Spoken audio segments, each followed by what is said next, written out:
знам дали и вие сте забелязали, но напоследък сякаш момичетата и доста момчета във Фейсбук си играят на по-гол. Това беше най-скучно нещо, което съм казал. Имам намерение да посоля по-голямата част от подрастващите тинейджери.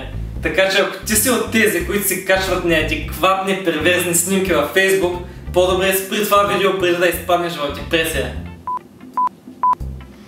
Спомням се преди 7-8 години, когато някои от вас все още не са били родени, хората без значение от пол и възраст се качваха максимум по 2-3 снимки на месец, без...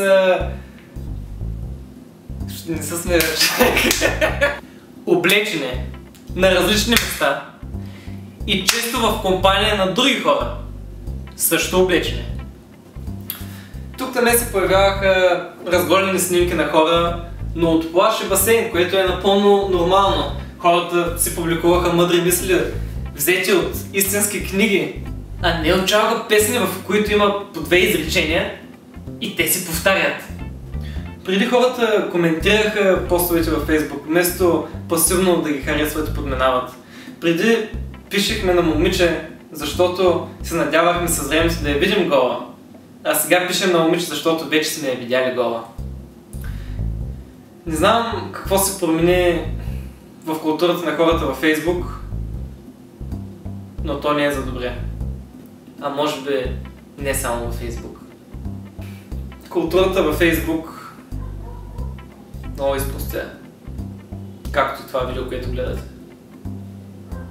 Като вляза във Фейсбук, първото нещо, което ми прави впечатление са тези хора, които всеки ден си качват снимки, обикновено в леглото, в кола или разбира се в кинефа.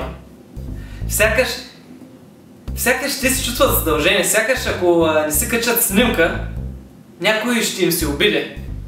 Или качват снимка, защото искат да покажат на целия свят от общо 50 приятели, които имат във Фейсбук, че те са все още живи. Обаче никой не го интересува, маняк. Това, което ме парализира психически обаче е, че Фейсбук е станал като каталог, а хората като продукти. Всеки иска да е по-харесван от другия. Всеки иска да направи повече лайкове, да бъде по-известен. И хората бързо разбират, че колкото по-разголена е една снимка, толкова повече одобрение ще събере от хората. Особено при младите, особено при момичетата, това е съществено важно за тяхното оцеляване. И те сякаш не разбират, че не е редно на 14 да си качваш снимка на циците. Имам чувството, че хората напоследък си мислят, че лайковете са някаква валута, която може да ползваш, за да се оправи живота. Теорията ми за нещата е следната. За това, което се случва с момичетата и разгледаните снимки, сме виновни и ние момчетата. Защото от край време момчетата публикуват снимки на красиви моделки от Инстаграм и интернет. Що момичетата... Снимаш ли, ме, маняк? Защото ти обяснявам. Искаш да не гледам камерата ли докато обяснявам? Да, защо го снимаш?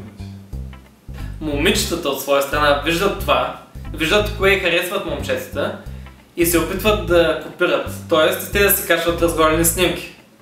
Но въпреки лошите прогнози за бъдещето, аз виждам светлина в тунела на голотата и простотията. И тази светлина идва от един съвременен онлайн супергерой. Не казвам, че му правя реклама, но го казвам.